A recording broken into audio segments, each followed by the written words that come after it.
할렐루야. 오늘은 경기서지방체육대회가 있습니다. 연합의 자리에 함께 해주십시오. 오늘의 말씀은 사도행전 17장 10절에서 15절 간절한 마음으로 말씀을 받으십시오 입니다. 바울과 선교팀은 데살로니가 지역에서 베레아 지역으로 향하게 되었습니다. 데살로니가 유대인들이 바울과 실라를 잡기 위해 혈안이 되었고, 바울과 실라는 몸 상태가 그리 좋지 않았습니다. 결국 바울과 선교팀은 밤을 이용하여 데살로니가를 빠져나오게 되었습니다. 오늘 본문 10절 보십시오. 밤에 형제들이 곧 바울과 실라를 베레아로 보내니 그들이 이르러 유대인의 회당에 들어가니라. 오늘 먼저 유대인들에게 복음을 전하는 것은 사도 바울의 전략적인 방법이었습니다. 유대인들은 구약에 기록된 하나님의 약속에 대한 이해가 있었기 때문에 하나님께서 보내시려고 했던 구원자 대신 예수님에 대한 선행적 이해가 있었던 것이죠. 하지만 앞서 보았던 것처럼 동시에 위험한 방법이었습니다. 유대인들은 믿음으로 받아들인 사람들도 일부 있었지만, 또 다른 유대인들은 바울과 실라를 죽이고 싶어 할 만큼 미워했기 때문인 것이죠.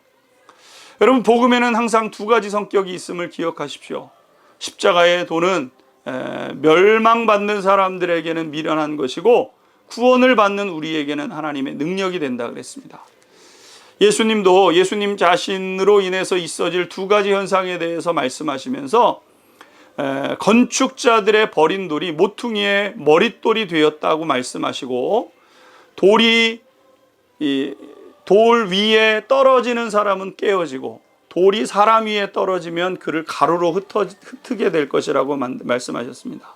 다시 말해서 이 구원자 되신 예수님께 사람이 떨어지게 되면 깨어져서 생명을 살려내는 역사가 있지만, 이 복음이 결국 사람이 회심하지 않은 채 이것이 되게 되면 예수님이 심판주가 되셔서 가루가 되고 심판을 받게 된다는 말입니다.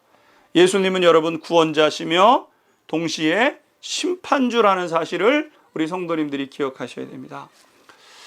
그래서 복음은 어디 가든지 환영받든 미움받든 그 경계에 서게 되는 것이죠. 복음을 기쁨으로 맞아 들었던 민족 사람들은 복된 삶을 살아내게 되었습니다. 우리 안양중앙교회 성도님들은 반드시 복된 삶이 될 것입니다.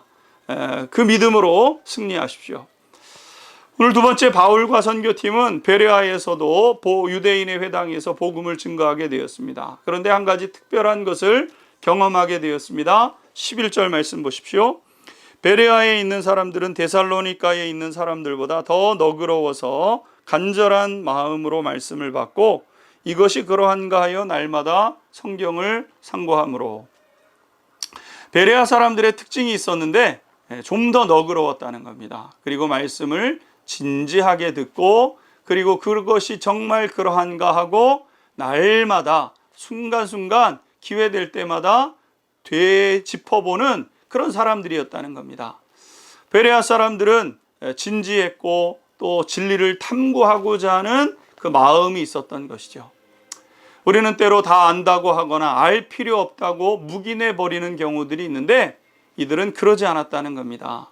우리가 따라가야 될 마음 아니겠습니까?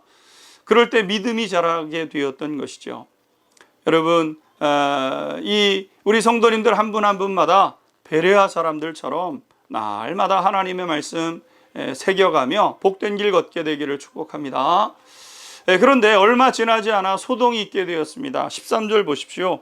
데살로니가에 있는 유대인들은 바울이 하나님의 말씀을 베레아에서도 전하는 줄을 알고 거기도 가서 무리를 움직여 소동하거늘. 데살로니가에 있었던 유대인들이 베레아까지 쫓아와서 소동을 일으키게 되었습니다. 결국 사도 바울만 멀리 보내고 다른 팀이 베레아에 남게 되었다는 것이죠. 복음은 오늘도 고난을 넘어 계속 앞으로 나아가고 있습니다. 구원의 역사를 이루어 가시는 하나님을 찬양하고요, 그 하나님 편에 당당하게 서는 우리 안양중앙교회 성도님들 되기를 축복합니다.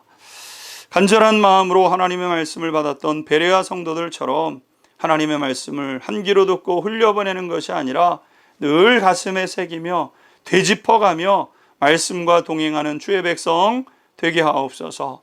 예수 그리스도의 이름으로 기도하옵나이다. 아멘.